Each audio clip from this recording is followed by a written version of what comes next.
যাতায়াতে পারাপার পণ্য পারাপার নিয়ে ঘাট কর্তৃপক্ষের সাথে যারা সাধারণ জনগণের বিশৃঙ্খলার সৃষ্টি হয়। ওই দিকটা চিন্তা ভাবনা করে গত বছর যখন দেখলাম যে না সরকারি ভাবে একটা টেন্ডারের ব্যবস্থা হয়েছে, আমার চিন্তা ভাবনা ছিল যে টাকাটা সরকার পাক, রাজস্বটা সরকারি বোর্ডে গেলে সরকারের কাছে গেলে সেই টাকাটা ঘুরে আবার আমাদের উন্নয়নমূলক কাজে ফেরত আসে। সেই চিন্তা ভাবনা করে আমরা অংশগ্রহণ করি। যখন ডাকটা ইজারা যখন ঘোষণা শুরু হয় তখন আমরা সেটা মানে সেই ইজারার অংশগ্রহণ করে সর্বোচ্চ ইজারার মাধ্যমে আমরা সেই ঘাটটাকে নিয়ে আসি। আনার পর থেকে বিগত সময়ে এই এলাকার নেতা কর্মীরা যে টাকাটা পেত সরকার পেত না, একটা মাদ্রাসা বা একটা মসজিদের জন্য ভাগাভাগি করে টাকা নিয়ে যাওয়া হতো। সেই বিষয়টাকে অ্যাভয়েড করে সরকারের রাজস্ব বোর্ডে আমরা ব্যাড ট্যাক্স দিয়ে ঘাটটা আনি। আনার পর থেকে পূর্বের যে টাকাটা ছিল অর্থাৎ নির্দিষ্ট 5 থেকে 7 লাখ টাকার মধ্যে এই ঘাটটা বন্টন হয়ে যেত। তো এরপরে যখন আমরা এটা নির্ধারণ করলাম, আমরা সরকারের ব্যাড ট্যাক্স দিলাম, দেওয়ার পরে পূর্বের যে ভাড়াটা ছিল অর্থাৎ বাইক পারাপার বা যাত্রী পারাপার এই পণ্য পারাপারের জন্য যে এক্সট্রা যে চার্জটা নিত সেটা আমরা বন্ধ করে দিচ্ছি। পাশাপাশি আমাদের যেই যারা বসে কাউন্টারে তাদেরকে বলে দিচ্ছি তারা যেন অবশ্যই খুব ভালো এবং ভদ্র আচরণ করে সাধারণ যাত্রীর সাথে। আপনারা একটু খোঁজ খবর নিয়ে দেখেন যে বিগত 8 থেকে 9 মাস এমনটাই চলছে। আশা করি কোনো অবজেকশন এখন পর্যন্ত আসেনি। বাড়তি ভাড়া ব্যাপারে কিছু জনগণের অভিযোগ যে ভাড়াটা একটু বেশি হয়ে যায়, 30 টাকা মোটরসাইকেল। আসলে মোটরসাইকেলের ভাড়াটা 30 টাকা না, একজন যাত্রী সহ মোটরসাইকেলের ভাড়াটা 20 টাকা। আর যদি অতিরিক্ত আরো একজন যায় সাথে, মানে একটা বাইকে 2 থেকে 3 জন যায় না, ওই ক্ষেত্রে আমরা যাত্রী প্রতি 5 টাকা নেয়। আর একজন ড্রাইভার সহ বাইকের পারাপার 20 টাকা, এই 25 টাকা। এরপর আপনার খোঁজ খবর নিয়ে দেখেন, যদি কোনো অভিযোগ থাকে অবশ্যই সেটা ব্যবস্থা নিব। জনসাধারণের সুবিধার জন্য যা যা করণীয় সব। ভাড়া নির্ধারণটা এটা কি আপনাদের ব্যক্তিগত সিদ্ধান্তের উপরে না সরকারি কোনো? মানে ব্যক্তিগত আমাদের ইউনো মহোদয় যখন এই ইজারা ঘোষণা করার পরে যখন জিজ্ঞেস করলেন যে ভাড়া কিভাবে আছে, আমরা বিষয়টাকে অবগত করলাম যে ম্যাম আমাদের ভাড়াটা এভাবে ছিল গত বছর।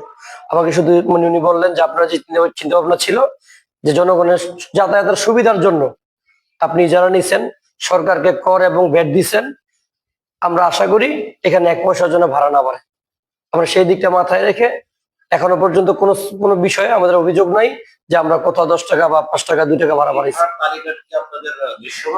হ্যাঁ, ভাড়ার যে ব্যাপারটা আমরা দৃশ্যমান একটা চার্ট করে দিয়েছিলাম হয়তো 8 থেকে 9 মাস 10 মাস চলে, তো 9 মাস চলে হয়তো ওইখানে ওই জিনিসটা একটু আবার রিপেয়ার করতে হবে।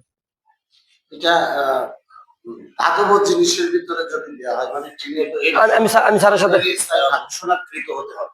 জি, মানে হ্যাঁ সরকারি ঘোষণাকৃত ছিল। আমরা যেভাবে ভাড়াটা ছিল ওইটা আমরা উপজেলা মহোদয়কে জানিয়েছিলাম। জানানোর পরে বললো যে এটা আপনারা কোনো চিঠি আছে আপনাদের কাছে তারা এটাকে সমর্থন করেছে, এরকম কোনো চিঠি আছে? আমাদের এই ইজারা থেকে কাগজপত্র সবকিছু আমাদের আছে আলহামদুলিল্লাহ। ভাড়া নির্ধারণের বিষয়টি কোনো চিঠি আছে? না, ওই বিষয়ে কোনো চিঠি নেই। এটা তো গেজেট লাগবে। এই টাকা কিসের উপরে ওরা সরকার ট্যাক্স দেবে?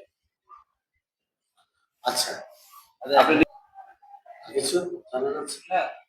আচ্ছা, আমি আরেকটা বিষয় আপনার ঘাট ছাড়া আরেকটা বিষয় আপনার কাছে জানতে চাবো। আপনি যেহেতু বাগদারচরের মানুষ এবং দলীয় ভাবে বিএনপির সাথে আছে, আপনার কাছে একটা বিষয় জানতে চাবো, সেটা হচ্ছে আপনার বাগদারচরের বিভিন্ন অংশে, বাগদারচরের বিভিন্ন এলাকা, নতুন বাগদারচরের বিভিন্ন ফসলি জমি নষ্ট করে সেই সমস্ত মাটিগুলো খোলা আলাদা ব্যবহার করছে।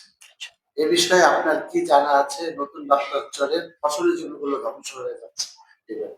আসলে এই বিষয়টা হচ্ছে আমাদের দলের পক্ষ থেকে কড়া নির্দেশনা দেওয়া আছে এবং আমাদের ঢাকা জেলা বিএনপি সংগ্রামী সাধারণ সম্পাদক এবং কেরানীগঞ্জ উপজেলা দক্ষিণ শাখা বিএনপি সংগ্রামী সভাপতি অ্যাডভোকেট জীবন রায় চৌধুরীর পক্ষ থেকে আমাদের এই ডিসি মহোদয়ের কাছে প্লাস থানা পর্যন্ত আমাদের স্মারকলিপি দেওয়া আছে যাতে এই ফসলি জমিগুলো না কাটা হয়, মাটিগুলোর জন্য কোনো ইট ভাটায় বা কোথাও বিক্রি করা না হয়।